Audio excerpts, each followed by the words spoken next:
그럼 저희는 상담 마저 이어가 볼게요. 끝번호 9530번님께서 보내주셨습니다. 사회 초년생이고 저도 연금이나 저축의 중요성을 조금 느끼고 있습니다. 그래서 한 달에 10만 원 정도로 시작을 해보려고 하는데 이렇게 해도 맞는 건지 궁금합니다. 라고 질문을 주셨어요. 아무래도 사회 초년생이기 때문에 고민이 있으신 것 같은데 어떻게 보시나요? 우선 정말 칭찬해드리고 싶어요. 이렇게 어린 나이에 그런 생각을 하셨다는 것 자체가 굉장히 현명한 거라고 칭찬을 해드리고 싶고요. 네. 그런데 다만 어떤 목적을 가지고 이 돈을 지금 시작을 하신 건지를 여쭤보고 싶어요.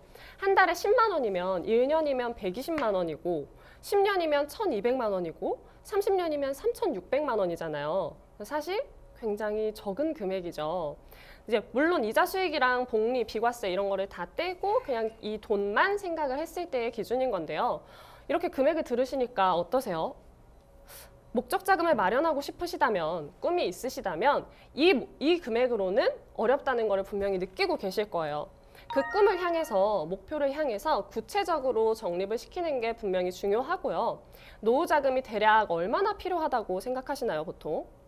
어느 정도 있어야 될까요? 참 막막하거든요. 맞아요. 네. 보통은 막연하게 그냥 생각을 해본 적이 없어서 얼마가 필요한지조차 모르고 있는 게 현실이거든요. 네. 근데 사실 그거를 알고 나면 아, 내가 10만 원이 정말 택도 없는 금액이구나 라는 걸 알 수 있을 거예요. 자, 생각을 한번 해볼게요. 내가 65세에 은퇴를 하게 된다고 가정을 했을 때 한 달에 200만 원만 쓰는 거예요. 그럼 90세까지 산다고 가정을 하면 몇 년을 사는 거죠? 25년을 사는 거죠. 그럼 25년 동안 내가 200만 원씩 쓰면 6억이에요. 이게 현실입니다. 내가 6억을 모아야 되는 거예요. 200만 원만 쓴다고 가정을 했을 때에도. 그런데 10만 원?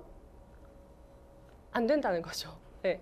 그래서 사실 200만 원도 굉장히 미니멈으로 잡은 금액이기 때문에 일단은 시작을 하시는 거에는 굉장히 큰 의의를 두시는 건 좋지만 전문가와 함께 점진적으로 금액을 계속 늘려가시면서 목표액을 설정을 하고 그 목표액에 다다를 때까지 어떻게 잡아갈 것인지를 구체화시키실 필요가 있다라고 말씀을 드리고 싶네요.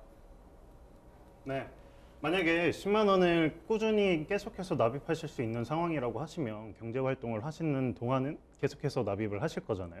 그렇게 되는 시간이 만약에 40년이 된다라고 가정을 하면 우리가 10만 원씩 40년이면 4,800만 원 원금이거든요.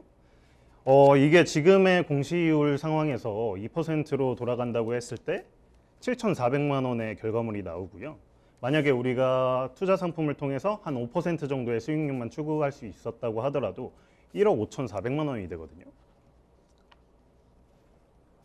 이렇게 성과가 크다고 하면 우리도 충분히 공격적인 수익률을 낼 수 있는 방법으로 가시는 게 맞는 거고, 결국 우리가 금융활동을 하는 건 금융상품을 결정하는 거나 다름없기 때문에 이 부분 전문가와 함께 논의해 보실 필요 있을 것 같습니다.